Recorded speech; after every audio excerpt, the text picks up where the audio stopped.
Okay, class. Today we're going to read D.W. Saves the Day by Mark Brown. Now, based off of this title page, what do you think that the book's going to be about? It looks like D.W.'s thinking these boys might be a little bit sneaky.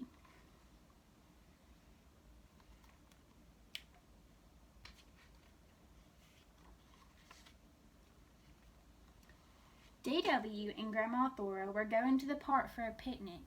I have the food, said D.W. I told Mrs. Tibble and the twins to meet us at the park, said Grandma Thora.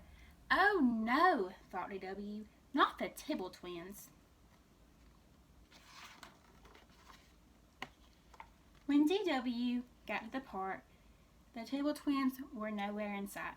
Arthur was playing baseball. Hey, Arthur, called D.W., want a sandwich? Strike three, Francine shouted. You're out. Arthur turned to look at his sister. Thanks a lot, D.W., yelled Arthur. Then suddenly, D.W. heard screaming and ducks squawking. Hi, D.W., screamed the Tibble twins. Leave those poor ducks alone, said D.W. Class, how do you think that D.W. feels about the Tibble twins messing with the ducks like that? Soon, the Tibble twins got bored chasing ducks. Let's play florist, said Tommy. They began pulling flowers out of the ground and stomping on plants. D.W. couldn't believe her eyes. Now, class, have you ever seen somebody messing with something that they shouldn't be messing with? Do they get in trouble? The Tibble twins ran to the sandbox. Let's bury D.W., squealed Tommy. No, said Timmy. Let's bury the grass. They started to shovel all the sand onto the grass. Stop, D.W. cried. The grass isn't like that.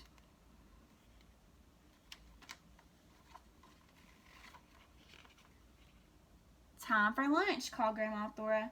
Say bye, sandwich, said D.W. I'm hungry, cried Tommy. Me too, cried Timmy.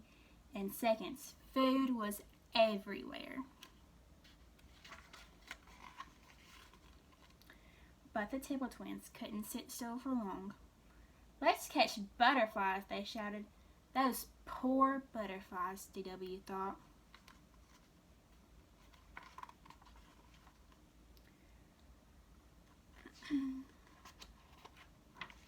Then D.W. got an idea. Do you guys want to hear a story? She called. We love stories, said Tommy. Once upon a time, D.W. began in her sweetest voice. There was a giant called Mother Nature. A real mother? asked Tommy. Oh yes, said D.W. She was the mother of all of the flowers and animals in the whole wide world. She watered her flowers with a giant watering can, said D.W. Is that why it rains? asked Timmy. Of course, D.W. said. Now stop interrupting me. So, D.W. continued, Mother Nature took all the little green caterpillars and glued wings on them. To make butterflies? asked Tommy. Yes, D.W. said. Then she touched all the teeny tiny flower buds with her magic wand and turned them into big roses. Can you all see the big beautiful roses? Everything was beautiful and just right, D.W. explained, until two very naughty boys began to mess with Mother Nature's things. The Tibble twins gulped. They tore up her flowers, chased her little ducks, and threw trash everywhere. That made her really mad. Uh-oh, said Tommy. Oops, said Timmy. Then what happened? asked the twins. She turned herself into a little spider, said D.W., and grew until she was as big as a brontosaurus. Then she spun a giant web that trapped those little boys. Look, a spider, screamed Tommy.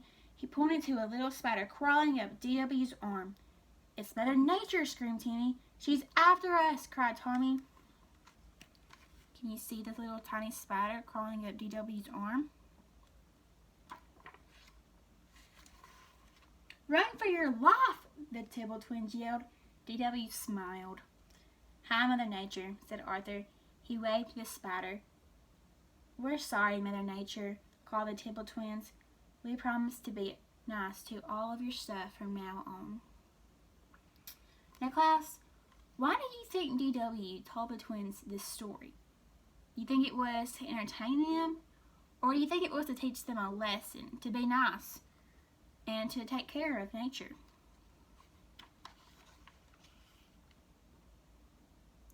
"Gee," said DW, "I'm a better storyteller than I thought." "You dropped something, Arthur," said DW, "and I'd pick it up if I were you, because Mother Nature is always watching."